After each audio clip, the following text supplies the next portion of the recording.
Welcome, ladies and gentlemen, to another edition of the Mines and Money Precious Metals pitch battle. And we have again great companies here, as we had already yesterday and also tomorrow. Really great. Yeah, good morning, good evening, wherever you are in the world. And as you know, the Mines and Money pitch battle is designed. Today we have four companies, which will I name in a second. And the companies are battling for $1 million virtual investment money. We have some fantastic judges, real industry professionals, financial professionals and funds here.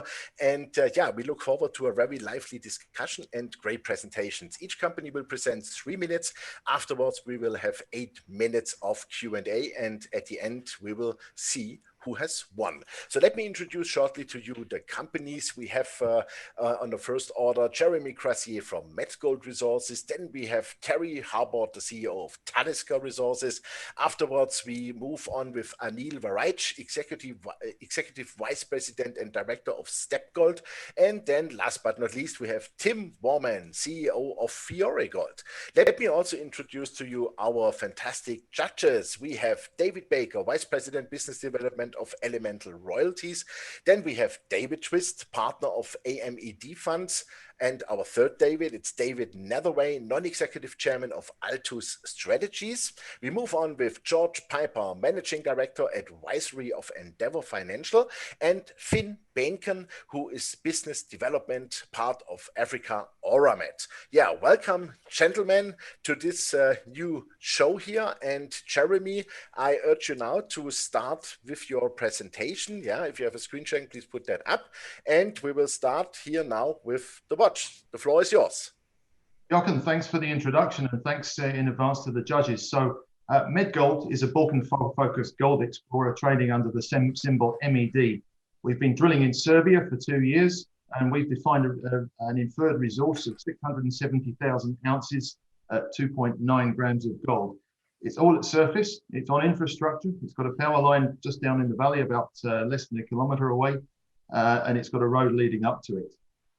We've recently completed a preliminary economic assessment, the results of which were announced this week at a $1,500 gold price and based on conventional truck and shovel shallow open pit operations and the production of a very conventional flotation concentrate. Our NPV post-tax at a discount rate of 8% is $86 million with an IRR of 46%. At spot gold of approximately $1,800, we can make a post-tax NPV 8 of $135 million. Despite this, our market cap is currently 7.5 million Canadian dollars, so less than 7% of the NPV. I'd like to explain why. So it's important to look at the history of this project. The drilling works I referred to were were funded under the terms of an option agreement by Fortuna Silver Mines, which is, as we probably all know, is a New York listed producer operating in the Americas. They exercised their right to earn 51% of the asset. However, they determined not to exercise their second option. So what that left us is an orphaned asset and an orphaned company, and the market lost interest in us. What we've now done, and this was announced earlier in the month of January, is arrive at a new option agreement which strikes the old option agreement and gives Medgold the right to buy back the 51% at its own option at any time in the following 3 years for $3.4 million US, which is what Fortuna spent on it.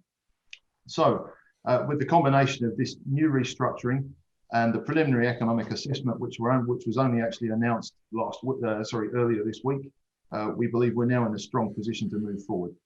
Our next steps, infill drilling starting in the next couple of months to take it up to the inferred category. Only a very simple, small program, about 3,500 meters will do that because it's such a shallow deposit.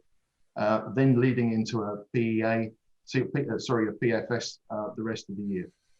We will then be in a position to announce that, and of course that will be accompanied by a very proactive marketing campaign. $1 million in placement here will buy us about half the PFS.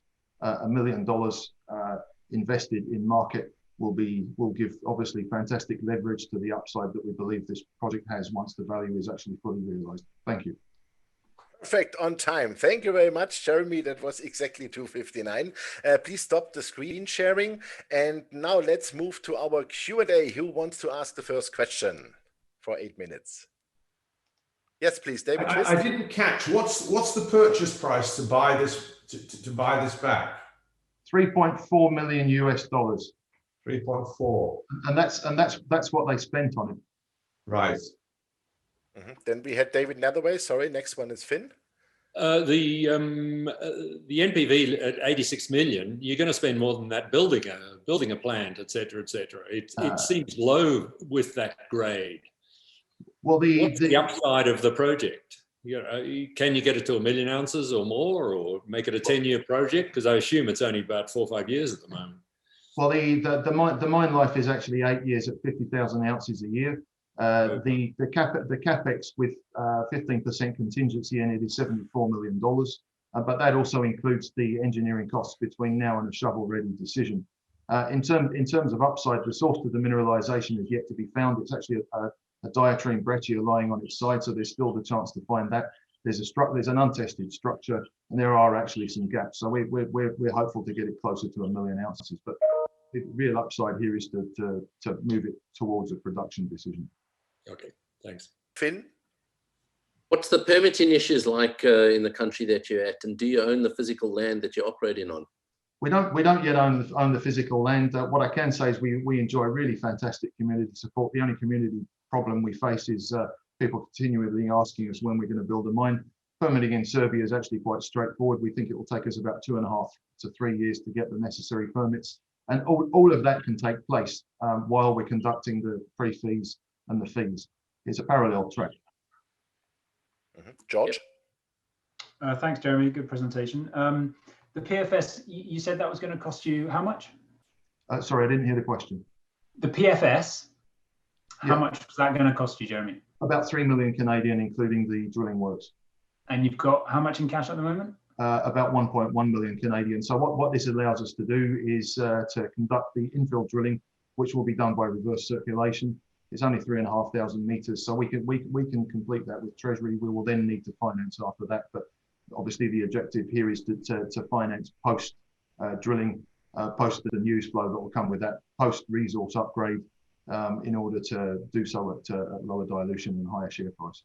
Okay, and you said, I think you said you want to do some infill drilling to take the resource from inferred to inferred. Did you mean inferred to indicated? Yeah, I definitely meant inferred to indicated. Thanks. Okay. I mean, I'm not a geologist, but I have learned that much. Okay, and when did the business last raise money? The business last raised money in July last year. We raised 2 million Canadian at a 5-cent share price. Okay, and who was the biggest investor into that? Palisades Gold Corp out of Edmonton. And how much did management put in, and how much did management and board have? Management and board overall have got about 7%, and in the last placement about $100,000. Thank you. Sorry, I peppered you with questions. Someone else, please go ahead. Sorry, the metallurgy. Oh, sorry. Metallurgy, we can recover 80% of the gold to a flotation concentrate at a grade of 49 grams per ton gold and about 300 silver. David Baker? Yeah, two questions from my side, Jeremy. What about the support getting this fund, these funds raised? What does your board look like, and what are their sort of experience in capital markets, mining capital markets? Okay, the founder of the company is Simon Ridgway, who's a well-established, very successful Vancouver-based exploration entrepreneur who's probably raised about $400 million. Ralph Rushton is on our board of directors, and he's got quite a deep reach into the Vancouver and global financial community. And then the two other board members, other than myself, are geologists, Mike Skeet and David Hall, both of whom have got probably more than 20 million ounces of discovery between them. And Simon, he's involved in Fortuna as well, right? Is it sort of a group? Is there a group relationship there, or? It's under the aegis of a private management group, Gold Group. However, Simon's actually stepping off the board of this company, which further clarifies the relationship. Further entrenches it supports the deal that I described earlier. Got you. And then I guess it was quite topical at the moment, tailings. What are the plans to do there? And is that going to be quite arduous in terms of permitting? We don't believe so. There are other permitted tailings facilities, recently permitted tailings facilities in Serbia, and our current PEA is based on dry stack tailings. Finn. It sounds like your board is mainly geologists and bankers, and that's all fine. But I mean, when it comes to building this thing, you're going to need some serious skills, because there's that's when the rubber hits the road. What are your strategy to do that, and how are you going to roll this out? Well, I absolutely completely agree, and we do have some board members in waiting to address that very specific concern. I'd rather not name them at present. However, one of them was involved in the PEA study. I can tell you what he did. Given the metallurgical characteristics and the likely product we would make, we engaged him to help us define some conspec targets to which to design the flow sheet. He was deeply involved in that side of things. It all will become evident, but he will be invited to join the board, as will one or two other members. Thanks. And what about geological upside? I mean, has the area around been explored, or is there some real geological upside potentially out there? Well, we do have a second target on the property that was partially drilled back in 2019 when the Fortuna option was still active, but we were limited in terms of drill meterage. So that still can be drilled. But as I think I touched on earlier, the source of this, the hydrothermal source of this mineralization is yet to be found, and there's also a bounding structure to the south that looks to be downthrown that we haven't tested. We've only drilled one hole beyond. In addition to that, we're working on an option deal in Bulgaria with a private Bulgarian company. We're waiting for the approval of an exploration license there. It's in Bulgaria, but it's actually only 40 kilometers away from us, in exactly the same rock formation, in exactly the same schist unit, bounded by exactly the same low angle fault, and with a couple of really strong, closely spaced geochem anomalies with about 50 ppb gold over about 1,500 meters by 600 meters. George is next, please. Sorry. Thank you. Yeah, a couple of questions on money, and then a question about Fortuna. So, what's your cash burn rate, and do you have any debt at the moment? Zero debt and about $40,000 a month. Okay, and would it be a clean purchase of the Fortuna stake, or would there be some residual, like a royalty or anything like that? Well, it depends on the structure of the transaction. We have an option to buy it for cash. However, the option is also triggered if we vend Medgold or if we vend the asset, in which case there's a sweetener due to Fortuna. The form of that is any sale of the original 51% at a price of above $13 an ounce carries a sweetener of 20% of that portion. And that's the 8 minutes. Thank you very much. Thanks, Jeremy, for the presentation, and to our judges here for very good questions. Yeah, please, the next one is Terry Harbort. Terry, please come in. And he's the CEO of Talisker Resources. And we need also the video, Terry. Perfect. Yeah, so then your 3 minutes, please. I'd like to introduce Talisker Resources and our clear vision to become Canada's next Tier 1 discoverer. We founded Talisker in 2019 based on our Spencer's Bridge gold project, where we hold about 80% of this emerging gold belt. This extensive land package was staked in the single largest land staking in British Columbia history. In the last 2 years, since 2019, we've executed a major company-style regional geochemical program with more than 20 geologists in the field collecting over 4,000 stream sediments. So far, we've generated over 100 anomalies, developed 8 of these into drill targets, and 4 of these are in the permitting process, and we plan to drill them this year. At Spencer's Bridge, we're actively developing a robust greenfields project pipeline and hope to make multiple grassroots discoveries. All of this within 3 hours drive from Vancouver. At our flagship, the Braylon Gold Project, we're conducting the first stage of our resource drill out with a 50,000 metre program targeting high-grade veins within 700 metres from surface. We currently have 4 rigs turning at Braylon, and it'll be increasing to 8 rigs come this springtime. For those of you who don't know Braylon, it was the source of the Fraser River Gold Rush and British Columbia's highest grade, longest producing gold mine, with a total of 4.2 million ounces produced from just 30 veins at an average recovered grade of 17.7 grams. 29 of these veins were not mined below 900 metres. Aside from the grade, Braylon's well known for its incredible structural and high-grade continuity, with individual veins continues for up to 2 kilometres down plunge and several kilometres along strike. In our targeting, we've used historic drift assays and level plans to model well-constrained potential for at least 1.5 to 2 million ounces along strike from the mine veins, and clear potential to duplicate the 4 million ounces that was already mined directly underneath the old workings. This historic data we validated last year with a 20,000 metre drill program. Braylon's fully permitted, connected to grid power, and has a highway to the front gate. Historic recoveries were 90%, with 65% coming from the gravity circuit, so a lot of free gold. Our plan is to complete our build plan by December this year and achieve our maiden resource statement by Q2 2022. All of this within 3 years of forming the company. We currently have 30 million in treasury and are well funded to achieve our vision. Thank you very much. Perfect on the spot. I love that. And now, please, the questions from our judges. Who wants to start first? David Baker? Sorry, I saw him first. Yes, David Baker. I'm David Twist. Yeah, no, David Baker's on mute. Sorry, there we go. Pardon me. Yes. Technical errors, as always. Thanks for that, Terry. Could you maybe just a bit of a overview of the capital structure as well? So market cap, key shareholders, and then you said you've got about $30 million in the bank. What the budget is for 2021 and where that takes you? Sure, no problem at all. So we're majority owned by institutionals. We've got some very big name institutional funds that hold around about 40% of the company.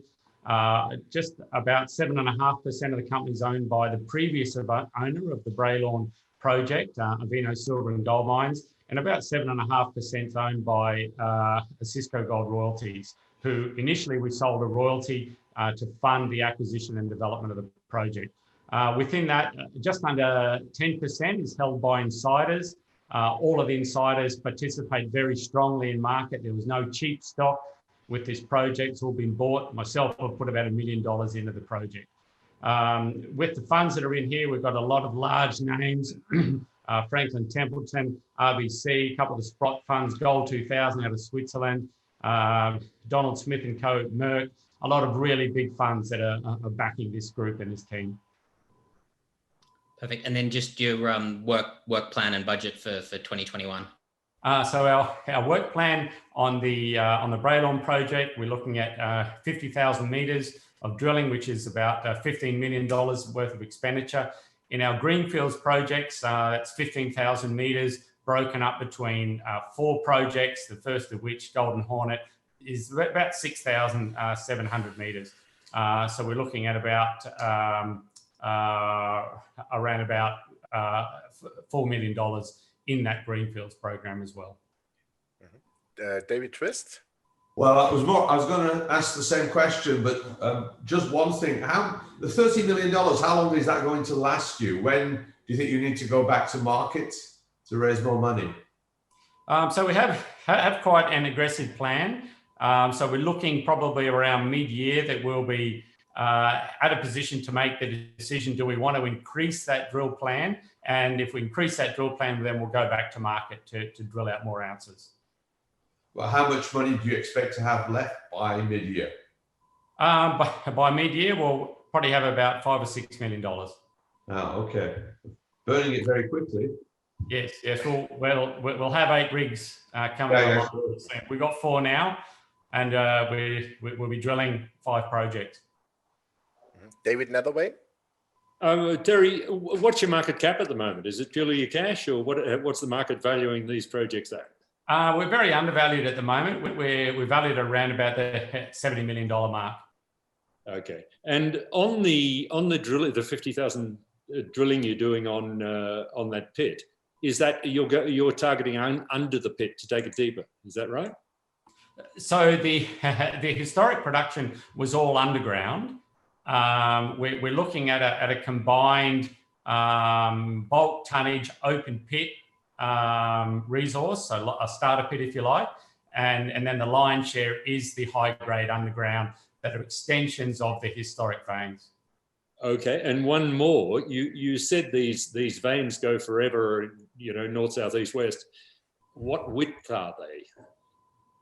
The average historic width is 90 centimetres from the historic production. Our validation so far the average is about 1 metre, and the deeper ones that we validated are about 90 centimetres as well. To answer the next question, which is about dilution on these veins, what we see is a mineralised halo around each of these veins of up to 5 metres that has up to 2.5 grams per tonne in the wall rock. So that has two great opportunities for us. One, to greatly reduce that dilution, because we can basically pay for mining with the wall that's in that, with the gold that's in that wall rock, but opens up larger scale potential for bulk tonnage. Then George, and afterwards Finn.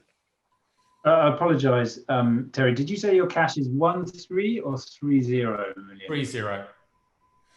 Okay, and so your market cap is 770. Yes, that's correct. Yes, correct. Okay, thank you. That's helpful. Any debt in the business at the moment? No. Okay, and with your arm waving, what would you care to estimate at this point that the maiden resource is going to look like?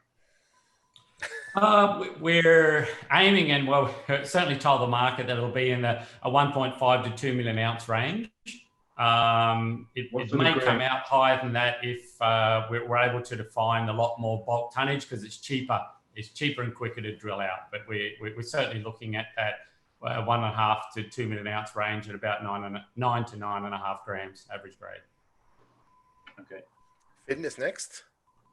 Is there royalty over the existing production or potential production that might come out of the mine? Yes, there's a 1.2% royalty.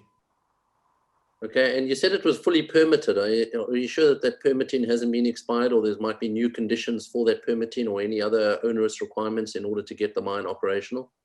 No, so at the moment it has permitted for production, permit for tailings, both wet and dry stack, in place tailings storage facility, and it's also permitted for a water discharge direct to environment, 35 litres per second. Thanks. David Netherway, and then George again. Okay, just going back to what you're actually targeting. This is an old underground mine, high-grade underground mine. You've got lots of stopes, lots of drives running around there, and you're trying to drill this thing. What are you targeting? Are you targeting the existing area and hoping to get the mineralized, low-grade mineralized halo around what's disappeared, been taken out already? Or are you targeting beyond the extensions to this mine, under it, or north, south, east, west? So we have a series of historic exploration drift assays, a database of about 45,000 drift assays that show where they've explored looking for extensions of the veins that they were mining. They've sampled them, done three foot drift back assays, and we've modelled those assays and the level plans to be able to define what the potential volumes are. So it's very well constrained, our potential model. It's based on the historic drift assays along strike. We're only targeting the high grade. The lower grade halos we're looking at within 250 metres from surface. 15 seconds left. George, if you are fast. Where's the management team based? In Toronto. That was really fast. Perfect on the spot, 8 minutes. Thank you very much for presentation. Thanks for the questions. Our next contestant is Aneel Waraich from Stepgold. Aneel, please come up. Yeah, perfect. There he is. And yeah, I would say those are your 3 minutes. Please move it. Okay. Thank you very much. And thanks everyone for joining today and spending your time with us. So we're Stepgold, listed on the main board of the TSX, one of the world's, I guess, in Mongolia's newest gold producers. We brought production online in April 2020 and produced roughly 35,000 ounces last year in our first year ever as a producer, with all-in costs in around the mid $700 range. We started Stepgold at the end of 2016 as a private company with no assets and the aspirations of becoming the premier precious metals company in Mongolia. Why Mongolia? Mongolia is obviously a resource-rich country, home to world-class assets and discoveries, and where our management team already has a track record of building and selling, with a $20 million IPO in 2010 and a $500 million cash sale in 2011 through Hunu Coal. So we have a track record of success in country. 2017, we acquired our first 2 projects. The ATO project from Centerra Gold for 20 million US. Centerra previously spent 30 million US on the project, drilled 67,000 meters, fully permitted and licensed for a heap leach, a CIL plant, and flotation circuit. Our second project is a very large exploration license in the southwest of the country called Udamhundi, UK, which we're going to drill for the first time ever in about 2 months. So it's an action-packed company. 2018, we listed our company, $25 million IPO, the only mainboard mining IPO in 2018. In a very tough time, we raised the capital, and in 2020, we brought production online. So between 2018 and 2020, we built our first mine, which is now in commercial production. This year's another transformational year where we're increasing production. We're revising a feasibility study on that CIL plant and flotation circuit, which will be delivered to the market by the end of Q2, so not too far away. We have a resource update next month and exploration restart on both properties as well, starting in March and April this year. So 35 million approximately US on the balance sheet today, about 25 million US of free cash flow generation this year at a 1650 gold price. So lots of upside with a market cap roughly 120 million US and enterprise value of 95 million US. That's a Stepgold story. We're looking to build a mid-tier precious metals company focused on Mongolia, where we have a track record and we have lots of support locally, provincially, and federally. That's Stepgold. Thank you very much, Aneel. Yeah, now questions from our judges. Who wants to be first? David Twist, please. You've got, Aneel, you've got the heap leach going. What is the metallurgy like for the? Are you going to go into sulfides when you finish the heap leach? And have you sorted out the metallurgy for the sulfides? Yes. So yes, we're going to sulfides as our phase 2. That's a CIL plant in the flotation circuit. Centerra had previously done the met work on the sulfides. So the recoveries were in the 80% range back then. This was back in 2012, I believe. We are actually revising. So we're doing additional met work as we speak. So as part of our new feasibility study coming out, we've actually procured more samples that are being held in base metal labs here in Kamloops in Canada, and we'll have some additional met work and recovery work to show the market in the next few months. George? Hi, Aneel. So the thanks for the presentation. So the phase 2, that's sorry, you're producing a study on that in Q2, or that's coming online in Q2? Study. So the study will come end of Q2, and we'll start construction in Q3. Okay. So it take approximately 18 months to build once we start construction, and we have the phase 1 production ongoing while we're constructing phase 2. Okay. And I think you said your enterprise value was 95 million, your market cap, your balance sheet's 35. So you've got debt of 60, or did I mishear the numbers? No, so a market cap minus cash would be the enterprise value, net cash, right? Yeah. So 35, just roughly 35 million US, 10.5 million US of debt. Okay. And the debt lets you build your phase 2? No, we're going to be adding additional debt at the end of the Q2 when we have our final number, capex number. Roughly Our capex should be within 100, 125 million US for the phase 2 expansion. We want to fund 60 to 70% of that with debt. The 10.5 million US of debt on our balance sheet is almost like a lead order or a tranche one for this debt that we're going to take on, the full debt. And it actually came from within Mongolia. So as I mentioned, we have a lot of support in country. We have the Mongolian Sovereign Fund as an investor of our company, and we have the central bank sponsored 10.5 million US, call it lead order for the expansion capital. Okay, excellent. And can they provide the full debt funding for phase 2, or would you go outside as well? We are looking to source as much as we can from within Mongolia. There's clearly support, as we've shown.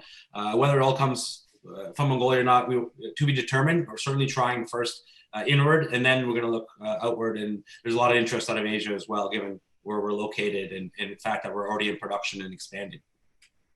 Mm-hmm. David Baker and then Finn. Thanks, Aneel. So you're looking at sort of a run rate as it stands on the heap leach of about 60,000 ounces. Is that right? That's correct. Yeah, this year we'll be between 50 and 60,000 ounces. Yeah. And then you run the sulfide circuit in parallel. What do you look like once construction of that's done? Yeah, so in about 2 years, when that comes online, we're targeting about 150,000 ounces on a gold equivalent basis. That's gold, silver, and lead and zinc cons, and that's why we have the flotation circuit. Yep. Okay.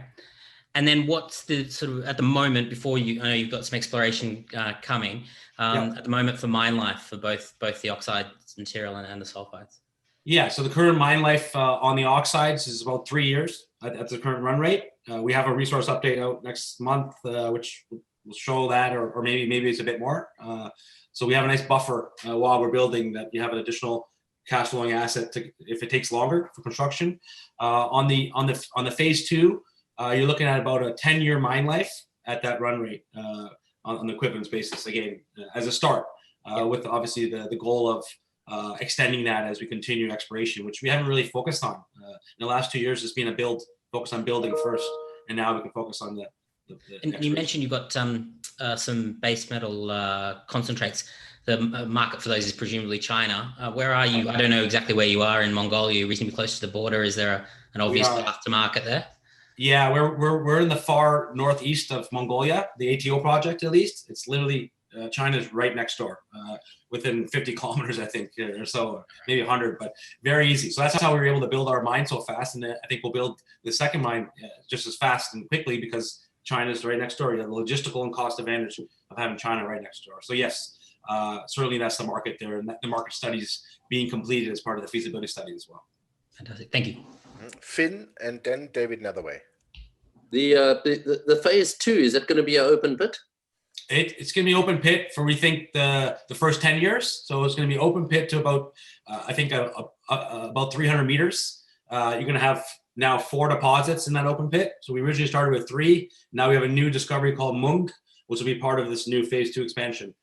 So most likely declining underground at some point, just not sure yet when. There's still what is the grade and the strip ratio of that open pit? On the phase 2, it's about 3.5 to 1, roughly right now. And the grade? The grade's going to be on a gold equivalent basis. I think it's going to be just around 2 grams, maybe 2 gram plus, depending. We don't know have the Mung, the new deposit Mung, has never been put into a resource. So we're putting a maiden resource on it next month, and that'll bring up the overall grade and the ounces, obviously, on this phase 2. Okay. Mm-hmm. David Netherway? My question was basically the same, but you say 3 years on the oxides. Presumably there are oxides on all these little bits you're targeting there, and the sulfides are sitting underneath them. Is that right? Or should you have more? Would you get more than, are you expecting more than 3 years on the oxides eventually? It's possible that the oxides could be extended and increased, like that new Mung deposit I mentioned. There are oxides, so these are additional oxides, but they're only about 8 meters of oxides from the surface, and it's mainly a fresh rock deposit, whereas the ATO 1, 2, and 4 deposit oxides from surface down to 40 meters. So there's obviously chances that when we do some more discovery drilling and step out, that you could encounter more oxides. But to be honest, our goal is not to extend the heap leach in the mine life. It's a nice luxury to have if things take longer or or phase 2 takes longer, or we need to do more work. But really, after 2 years, we want to stop adding to the leach pad, and everything will run through phase 2.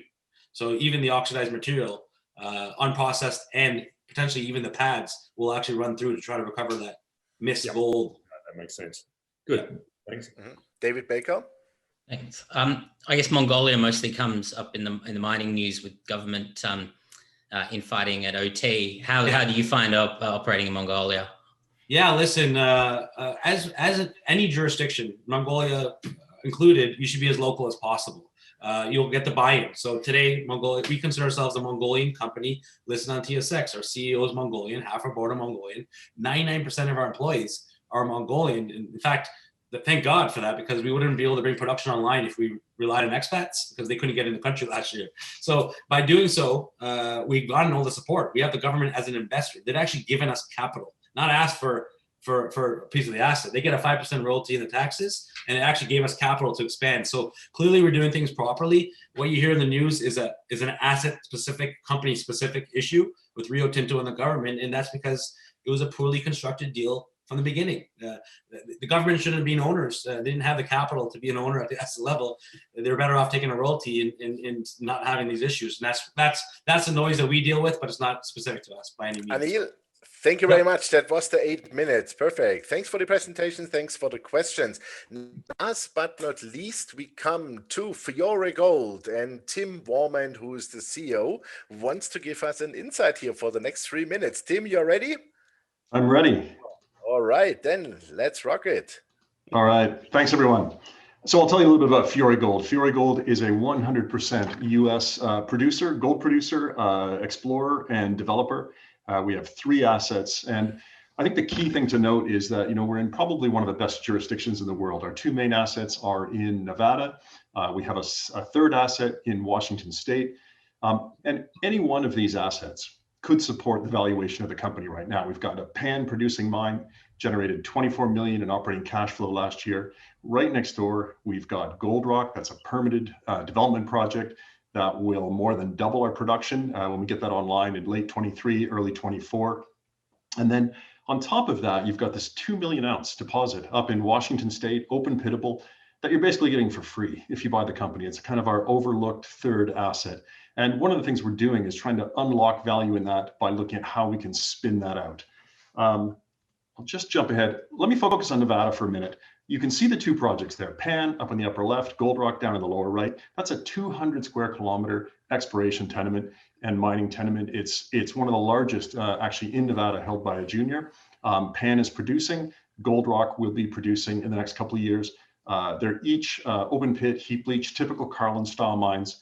Looking at some of the PEA highlights from Gold Rock, 6.5-year mine life, just under 60,000 ounces a year. $1,700 gold post-tax NPV of almost $100 million US. And really, because of the proximity of the 2 projects, we'll be operating those as satellite deposits. Same management team, same mining contractor, using a lot of the same infrastructure. And we're pushing ahead right now on a feasibility that'll be done by the end of this year. And from a company point of view, as a producer, we're a bit rare in this case. We've got a very simple capital structure, 98 million shares outstanding, no warrants. We've got 19 million US in cash. We've got no debt. Our market cap, if you look at our EV, we're less than $75 million EV. Our share price has outperformed the GDX. We've had a great run in the last year, but still, I think a long way to go on any kind of metric on price to cash flow, EV to cash flow, dollars per production ounce. I think we've got a strong pathway to growing this company up into that 150,000 to 250,000 ounce range and becoming the premier 100% domestic gold producer. I'll leave it there.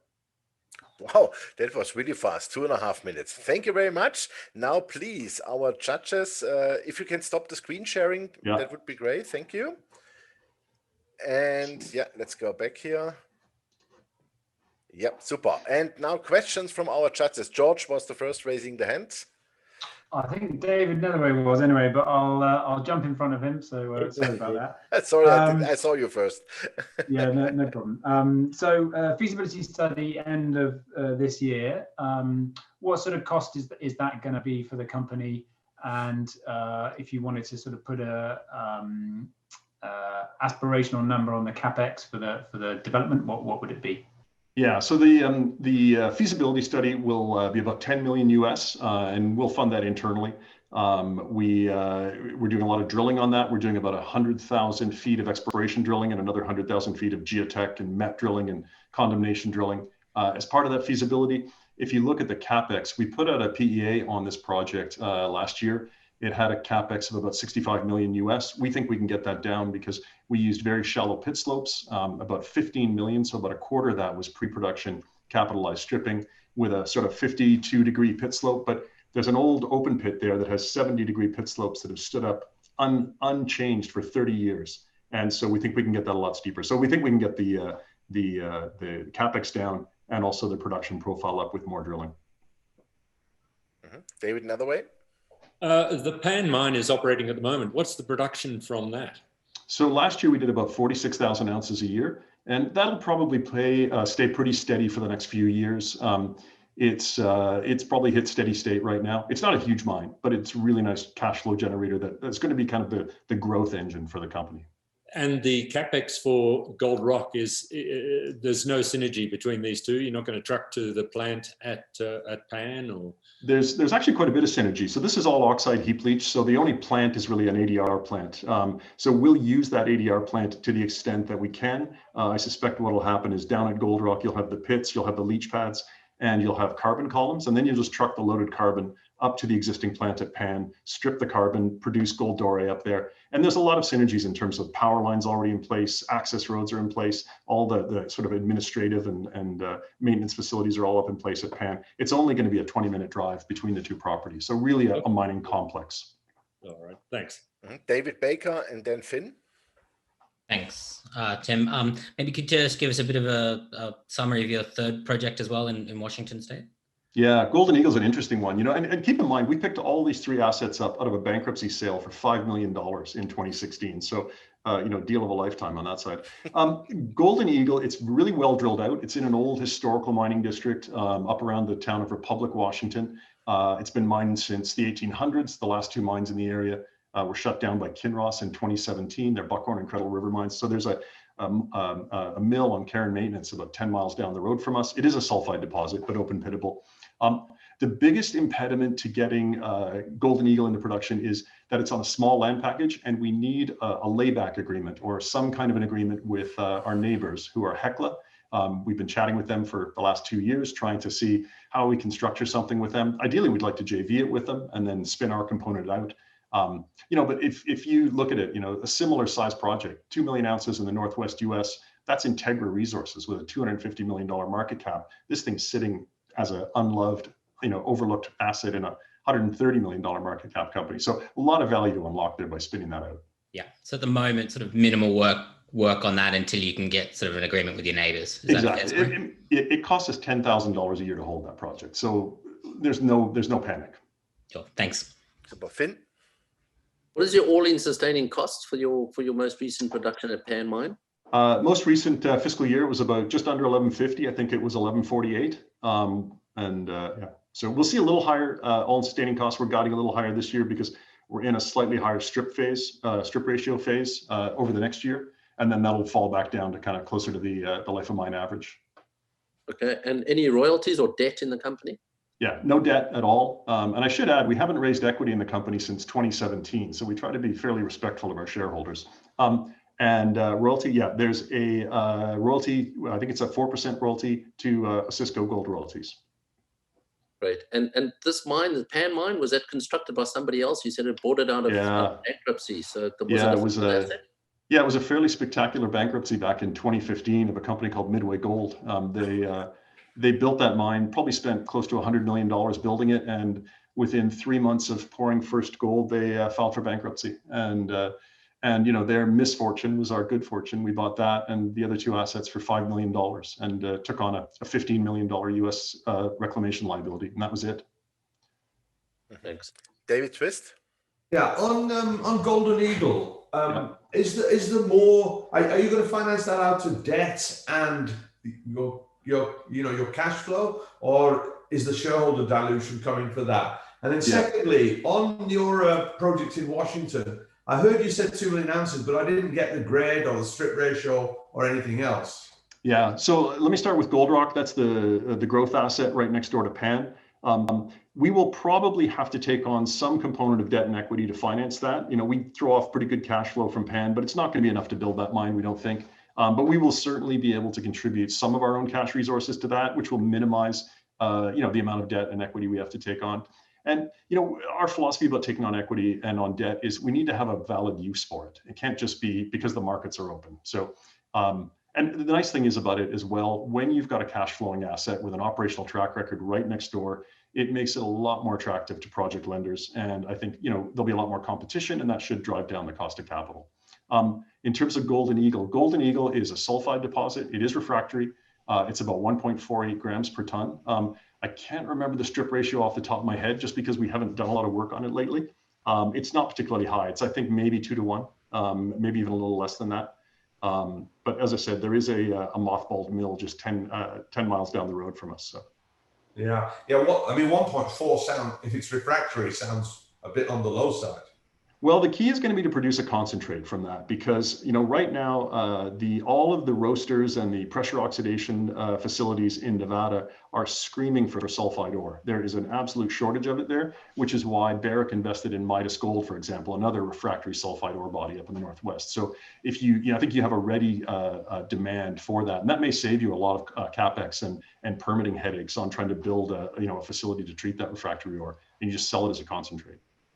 Mm. George? Thank you. So on Gold Rock, how about permitting?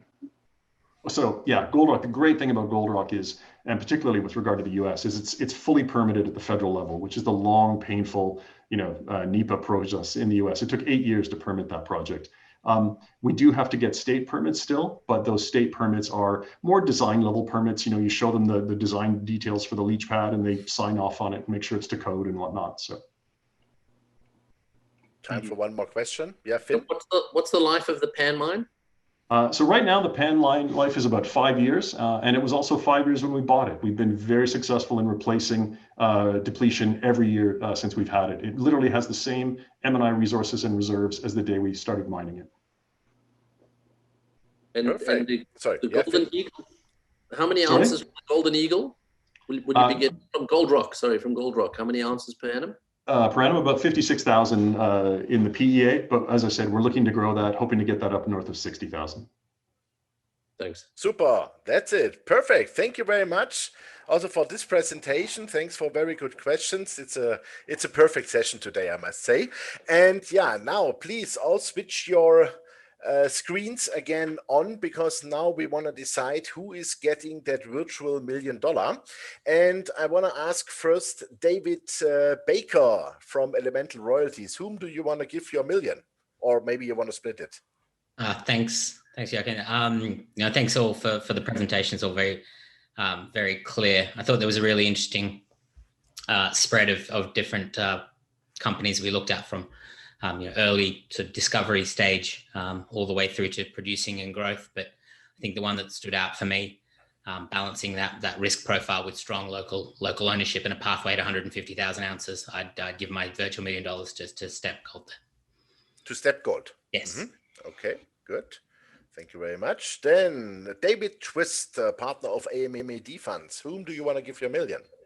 Yeah, the difficulty of the question is, I guess it depends what your investment mandate is and whether you're looking for exploration upside or what your risk profile is and so on.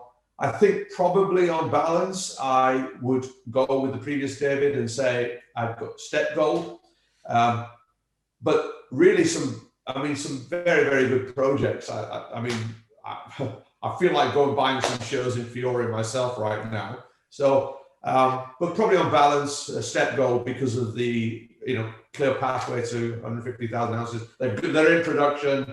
They're generating cash flow. They seem to have local support, and probably a lot of further upside in Mongolia for a company like that. Mm-hmm. Okay, thank you. David Netherway, please, non-executive chairman of Altus Strategies. This is getting boring. I unfortunately probably agree with the previous two, and would give my money to Steppe Gold. I gave it 2 big ticks here. Fiore Gold is in exactly the same situation, and you know, apologies for not perhaps saying that, but it's in a safe jurisdiction. There's not the same element of you know, upside that I can see in Steppe Gold. It's disappointing, unfortunately, that we're trying to compare you know, companies that have an operating mine, which makes a huge difference to a greenfield, you know, trying to find something. And I do feel sorry for them, but you know, there is upside. But you know, Talisker is very well funded. It's got all the big boys backing it, so I wouldn't put my money in that. And Medgold, Serbia, it's hard. I just find it. So I'd go with Steppe Gold. Okay, super. Thank you. Aneel, have you paid our 3 Davids a lot of drinks already, or how? How do you know? I don't know. Actually, gold bars. Gold bars. Okay, super. Okay, then George Pyper, Managing Director, Advisory of Endeavour Financial, to whom you want to give your money. Well, I don't think I got any gold bars or drinks from Aneel, so I'm afraid he's not going to get my money. Although I did like his presentation, and I also like the fact that he's got the local support. I thought that was a very good, important point and well made. I thought the other presentations were very good, particularly Tim's, and I like the fact it's cash flowing. But actually, I'm taking a bit more of a short-term view. I'm taking a 1-year view, and I think actually the value has probably all been seen in the Fiore and the Steppe performance. And then I agree with David's comments on Talisker. They're well funded. They don't need my $1 million, and there's a lot of big boys already backing that. So I totally agree that Serbia, David's comment around Serbia being challenging, but I think actually I like Jeremy's enthusiasm. I think there's a lot of geological potential in Serbia. There've been some huge hits previously, like Nevsun hitting a home run, obviously, on Timok. So I'm happy to give Jeremy my money. Okay, thank you very much. And Finn Behnken, Business Development Africa of Auramet, to whom you want to give your money. Thanks very much, Jochen. Look, yeah, Medgold as well, also, you know, super undervalued, great assets, small, but I think, you know, geological upside, it ticks all the boxes. Talisker, great, you know, huge green side and blue sky potential. The Steppe Gold, I like what they said. You know, also 150,000 ounce production per annum. Great track record as well, bringing that mine into production. I do like Fiore a lot, mainly because also undervalued. They've shown that they can actually develop mines, work mines, take something out of bankruptcy, turn it around, and actually start dropping real cash flow out onto, you know, for the shareholders, and then you have got the necessary pipeline to feed that the money that they go. So I'm going to go for Fiore. Thanks very much. Okay, super. Thank you very much. And this gives us a very clear winner. This is Aneel Waraich from Steppe Gold. Congratulations to you. Thank you. Thank you well very done. much. Yeah, gentlemen, and also ladies and gentlemen here in our audience who are watching us, thank you very much. This was a great session of the Mines and Money Precious Metal Pitch Battle.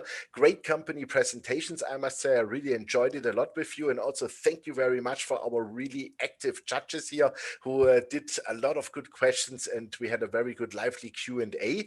Yeah, I wish you all the best. Stay healthy. That's the most important thing these days. And I hope to see you soon in person and live, latest hopefully in November at the Mines and Money show in London, where we can have all together 1, maybe or 2, or maybe 3 beers. That would be fantastic.